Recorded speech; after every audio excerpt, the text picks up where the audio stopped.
Hello everyone, hope you all are doing good. So today we are going to discuss our next topic PYQs जिसका नाम है Basic Processes of Teaching and Learning कि जिस time हम teach करते हैं as a teacher तो कौन सी चीज़ें एक टीचर को ध्यान में रखनी है, कैसा लेसन प्लान बनाना है, माइक्रो टीचिंग कैसे करते हैं, माइक्रो टीचिंग क्या होती है। तो as you very well know कि जो माइक्रो टीचिंग होती है उसमें एक टीचर को छोटे ग्रुप को पढ़ाना होता है, सारी स्ट्रैटेजीज यूज़ करके जो पॉसिबल है उस टाइम पे पूरी अच्छे से लेसन प्लानिंग तैयार करनी, जैसे आपने बीएड थर्ड सेम में भी किया होगा।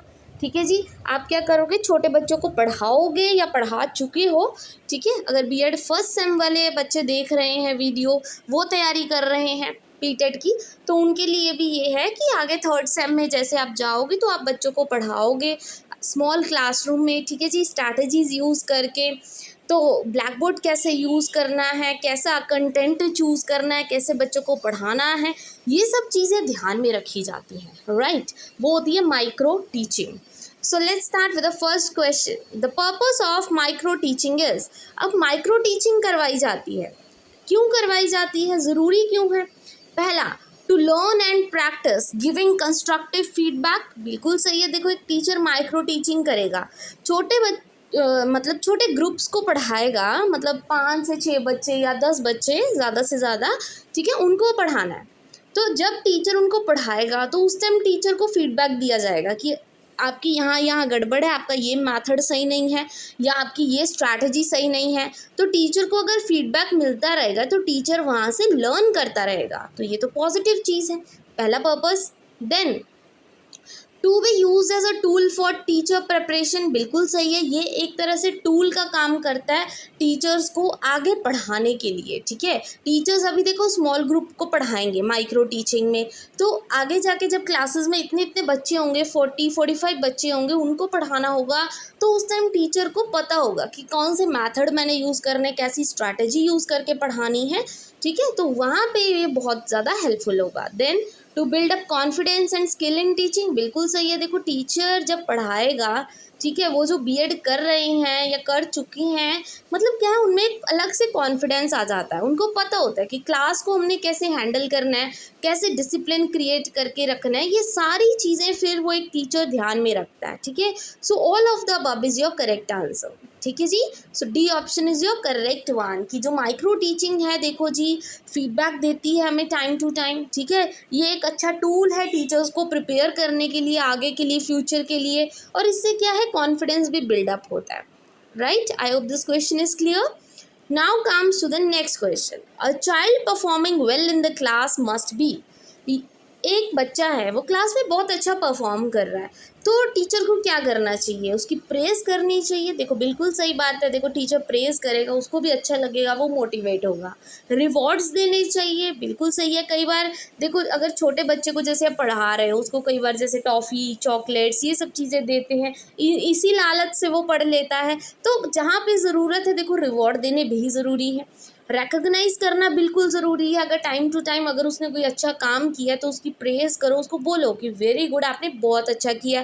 क्लासरूम के आगे लेके जाओ उसको, सबसे क्लैपिंग करवाओ, ये सब चीज़ें कई बार ज़रूरी हो जाती हैं। ठीक है, बच्चे को मोटिवेट करने के लिए, आगे बढ़ावा देने के लिए कि आप बहुत अच्छा कर रहे हो और आगे और अच्छा कर सकते हो। So all of these is your correct answer, D option is your correct one here. Now comes to the next question, role of a teacher is necessary for the development of. जो एक teacher है, teacher का जो काम है बच्चे की किस डेवलपमेंट में, जो टीचर है टीच कर रहा है, वो बच्चे की कौन सी डेवलपमेंट करेगा, एजुकेशनल, बिल्कुल सही है। देखो, एजुकेट कर रहा है एक टीचर, तो बच्चे की एजुकेशन डेवलपमेंट तो होगी, सब्जेक्ट मैटर बहुत परफेक्ट हो जाएगा, उसका अच्छा हो जाएगा। इंटेलेक्चुअल डेवलपमेंट, ये भी बिल्कुल सही है। इंटेलेक्चुअल क्या होता है, आपकी रीजनिंग पावर, रिमेंबरिंग पावर। अगर टीचर अच्छे से पढ़ा रहा है, अच्छे से आपके दिमाग में वो कंसेप्ट फिट हो गया, तो आप की वो डेवलपमेंट तो हुई ना, थिंकिंग प्रोसेसेस ठीक हुए, आप प्रीवियस नॉलेज को प्रेजेंट नॉलेज में यूज़ कर सकते हो, बिल्कुल सही है। इमोशनल डेवलपमेंट, बिल्कुल सही है। देखो, बच्चा इमोशनली भी डेवलप होगा, उसके इमोशंस पर भी इफेक्ट पड़ता है टीचर की टीचिंग का। ठीक है, सो तीनों ही ऑप्शन बिल्कुल करेक्ट है। So D option is your correct one here कि जो एक टीचर है ना, वो बच्चे की हर तरह से इन शॉर्ट हर लाइन में, जैसे आपने बीएड में पढ़ा होगा, बहुत सारे नोट्स जैसे मैंने प्रोवाइड किए, जब भी हम डेवलपमेंट की बात करते हैं हम हमेशा कहते हैं कि जो एक टीचिंग हो गई, एक एजुकेशन हो गई, ये बच्चे की ऑलराउंड डेवलपमेंट करता है। मतलब हर एरिया में, चाहे वो एजुकेशन हो, चाहे वो ब्रेन की रिलेटेड हो, चाहे वो आपकी साइकोमोटर स्किल्स हो, चाहे वो आपकी इमोशनल डेवलपमेंट हो, बच्चे को हर तरह से डेवलप करता है। ठीक है, all round development. Now comes to the next question, which of the following strategies is problem centred. Problem centred मतलब कि जैसे एक प्रॉब्लम दे रखी है आपको, ठीक है, बाय द टीचर, ठीक है, या कोई भी आपको टॉपिक दे रखा है छोटा सा, उस पर आपने क्या सर्च आउट करना है। मतलब प्रॉब्लम दे रखी है और आपने उसका सोल्यूशन ढूंढना है। तो इनमें से कौन सी स्ट्रैटेजीज आप यूज़ कर सकते हो, कौन सी प्रॉब्लम सेंटर्ड स्ट्रैटेजीज हैं। पहला, प्रोजेक्ट, बिल्कुल सही है। देखो आपको टीचर ने एक टॉपिक दे दिया, प्रोजेक्ट पे काम करने के लिए दे दिया, तो आप उसके सॉल्यूशंस ढूंढोगे, तो ये प्रॉब्लम सेंटर्ड हुआ, बिल्कुल सही है। Then come heuristic. ह्यूरिस्टिक का मतलब क्या होता है, डिस्कवर करना, खुद आप उस प्रॉब्लम का सॉल्यूशन ढूंढोगे रियल वर्ल्ड में जाके, तो बिल्कुल सही है, ये भी क्या प्रॉब्लम सेंटर्ड हुआ। डिस्कवरी करना, डिस्कवर करना, खुद सॉल्यूशन ढूंढना, तो ये भी क्या है, प्रॉब्लम सेंटर्ड हुआ। So D option is your correct one here. ठीक है जी, I hope this question is also clear. Now comes to the next question, in order to make story telling strategies a success what should a teacher do. जैसे एक teacher है, classroom में story सुना रहा है, ठीक है, बच्चों को, तो जो स्टोरी टेलिंग जब आप करते हो, क्या सीधा सीधा जो बुक में लिखा है क्या टीचर को वही पढ़ाना चाहिए, या एक कुछ स्ट्रैटेजीज टीचर यूज़ करेगा कि कैसे पढ़ाना है। यही चीज़ें तो सिखाई जाती हैं, ठीक है, जिस टाइम आपकी प्रैक्टिस करवाई जाती है। तो कौन सी, मतलब स्टोरी टेलिंग करनी है एक टीचर ने, तो वो कौन सी स्ट्रैटेजी यूज़ करेगा उसको अच्छा बनाने के लिए। पहला, story should be made interesting by communication skills and gestures, बिल्कुल सही है। देखो आप बच्चों से कम्युनिकेट करोगे, हर एक लाइन के बाद बच्चे से कम्युनिकेट करोगे, बातचीत करोगे। जेस्चर्स क्या होता है, आपकी आई मूवमेंट, आपकी हैंड मूवमेंट्स, आपकी अपनी मूवमेंट्स, ठीक है, क्योंकि ये सब चीज़ें बहुत ज़्यादा मैटर करती हैं। ठीक है, तो बिल्कुल सही है। देखो आप स्टोरी को अच्छे इंटरेस्टिंग तरीके से बताओगे, बच्चों से कम्युनिकेट करोगे। ऐसा तो है नहीं बुक लेके खड़े हो गए और आप सिर्फ बोलते जा रहे हो, तो वहाँ पे बच्चा बोर हो जाएगा।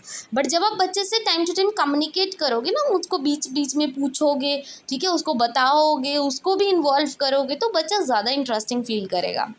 Then natural sequence in the story should be maintained, बिल्कुल सही है, नेचुरल सीक्वेंस वाइज चलना है। ऐसा नहीं है पीछे एंड वाली चीज़ पहले बता दी, जैसे moral of the story is this, पहले ही बोल दिया और बाद में उसके बारे में आप पढ़ रहे हो, तो ये चीज़ नहीं होनी चाहिए। नेचुरल सीक्वेंस में पढ़ाना है, बिल्कुल सही है। Characters of the story should be properly elaborated and compare to present life, बिल्कुल सही है। कोई भी करेक्टर है, देखो स्टोरी में, जैसे एक स्टोरी होती है उसमें राम होता है, श्याम होता है, सीता होती है, गीता होती है, तो ये सब जो करेक्टर्स है ना, उसको प्रॉपरली आपने बच्चे को समझाना है, ठीक है, और बच्चे की रियल लाइफ से रिलेट करके उसको वो स्टोरी समझानी है कि अगर आपके रियल लाइफ में ऐसा हो तो आप क्या करोगे, मतलब उनको इन्वॉल्व करो। ठीक है, तो ये तीनों ही देखो बिल्कुल सही है, ये तीनों स्ट्रैटेजीज बहुत अच्छी हैं, तो all of the above is your correct answer. कि यहाँ पे बच्चे की देखो स्किल्स भी, देखो टीचर की भी डेवलप होगी, बच्चे की कम्युनिकेशन स्किल भी सही होगी, और नेचुरल सीक्वेंस में आप पढ़ा रहे हो, प्लस आप उसको रियल लाइफ से कंपेयर करके पढ़ाओगे, तो बच्चा ज़्यादा अच्छे से उस चीज़ को सीख पाएगा। ठीक है, so D option is your correct one. Next question, a lesson can be introduce in the class by. आप क्लास में लेसन इंट्रोड्यूस कर रहे हो कि आज मैं ये पढ़ाने जा रही हूँ, उससे पहले आप क्या करते हो, लेसन प्लान्स बनाए होंगे आपने, ठीक है, लेसन प्लान्स आपने बनाए होंगे या आप बनाने जा रहे हो, ठीक है, तो उसमें क्या है, जब आप लेसन प्लान बनाते हो तो उसमें आप क्या करते हो, सबसे पहले बच्चे की प्रीवियस नॉलेज चेक करते हो, राइट। तो प्रीवियस नॉलेज में आप क्या करते हो, कुछ क्वेश्चंस पूछते हो, इलस्ट्रेशंस, उनको कुछ स्टोरीज बताते हो पहले, फिर बच्चा गेस करता है कि आज कौन सा टॉपिक पढ़ाने वाला टीचर। ठीक है, so all of the above is your correct answer, D option is correct one here. Now comes to the next question. According to you, which is the most important principle of a teacher? आपके हिसाब से teacher का सबसे important principal क्या है, कौन सी चीज़ teacher को ध्यान में रखनी चाहिए। सबसे पहला सब्जेक्ट मैटर, चलो ठीक है। टीचिंग मेथड, ये भी बिल्कुल सही है, देखो जी। Relationship between teacher and students, बिल्कुल सही है। फर्नीचर ऑफ द स्कूल, ये इसका टीचर का क्या काम है, पर अब देखो 3 ऑप्शंस बचे, सबसे इम्पोर्टेंट पूछा है, बहुत ज़्यादा ज़रूरी क्या होता है, सबसे ज़्यादा ज़रूरी होता है टीचर और बच्चे का रिलेशन।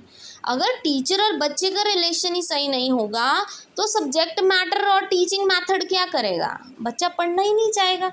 अगर पहले टीचर इतना चिड़चिड़ा होगा, बच्चों को सही ढंग से बुलाता नहीं है, तो चाहे टीचर कितना भी अच्छा मेथड क्यों ना यूज़ कर ले, बच्चे का इंटरेस्ट नहीं बनेगा। उनको ऐसा ही होगा कि ये टीचर ऐसा ही है, हमें इसको सुनना ही नहीं है। तो सबसे पहला टीचर और स्टूडेंट का रिलेशन अच्छा होना चाहिए। So C option is your correct one here. Now come next question. Teaching theories helps the teacher to no.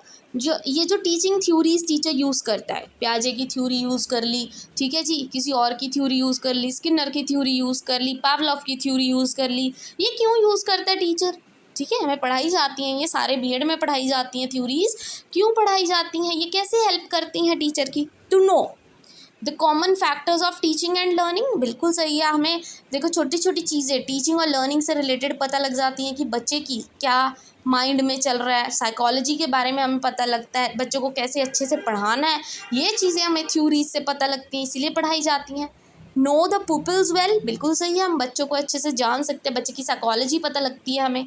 How to adapt the strategies to subject matter, बिल्कुल सही है, देखो थ्योरीज पढ़ोगे तो आपको पता लगता है कि कैसे हम बच्चे को पढ़ाएं, कौन सी स्ट्रैटेजी हम यूज़ करें जो बहुत ही ज़्यादा इफेक्टिव हो, बच्चे के लिए अच्छी हो, ठीक है, सब्जेक्ट मैटर से रिलेटेड हो। So D option is your correct one here, कि ये जो थ्योरीज होती है ना, टीचर को हेल्प करती है बच्चे को जानने में, कुछ कॉमन फैक्टर्स जो टीचिंग और लर्निंग में इंपॉर्टेंट है, और कैसी स्ट्रैटेजीज टीचर को अडेप्ट करनी चाहिए, तो उसके बारे में पता लग जाता है।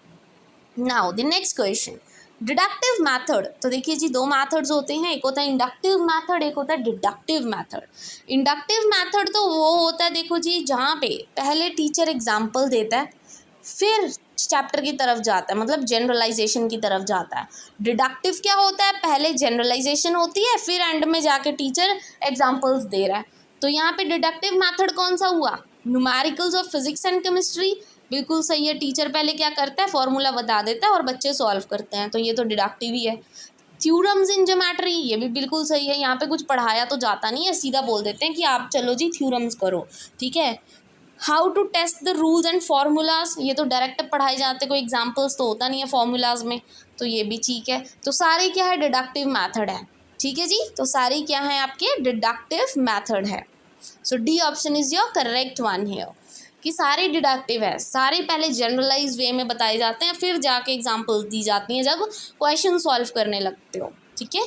Now comes to the next question, in teaching learning process which of the following things is done first. Teaching learning process है, ठीक है, अब आप लेसन प्लान करके जा रहे हो, आप टीच करना चाहते हो, तो आपका सबसे पहला स्टेप क्या होगा, डिटर्मिनेशन ऑफ ऑब्जेक्टिव्स, बिल्कुल सही है, आप ऑब्जेक्टिव सेट करते हो कि आज मैंने बच्चे को ये पढ़ाना है, ये स्ट्रैटेजी यूज़ करनी है, मैं इस तरह से पढ़ाऊंगी, इसका बच्चे को ये बेनिफिट होगा, ठीक है, सही है। Determination of strategies, task analysis, writing of the objectives. तो देखिए जी, स्ट्रैटेजीज तो बाद में आती है ना, तो पहले आप ऑब्जेक्टिव सेट करते हो, टास्क को एनालाइज भी आप बाद में करते हो, एंड में ऑब्जेक्टिव्स लिखोगे तो तब जब आप सेट कर लोगे, तो सबसे पहले क्या करते हो, ए ऑप्शन, आप अपने ऑब्जेक्टिव्स सेट करते हो कि आज मैंने बच्चे को ये पढ़ाना है, इस तरीके से पढ़ाना है, फिर जाके स्ट्रैटेजीज कौन सी लगेंगी उसमें, वो चीज़ें देखी जाती हैं। I hope this question is clear, ठीक है जी। And so this is all about today. आज हमने 10 क्वेश्चंस किए हैं जो बहुत ही ज़्यादा इंपॉर्टेंट है, ठीक है जी। एंड आई होप आज की वीडियो आपके लिए यूजफुल रही हो, और अगर आपको वीडियो अच्छी लगी हो, अंडरस्टैंडेबल हो, then please don't forget to like and subscribe my channel. Thank you very much.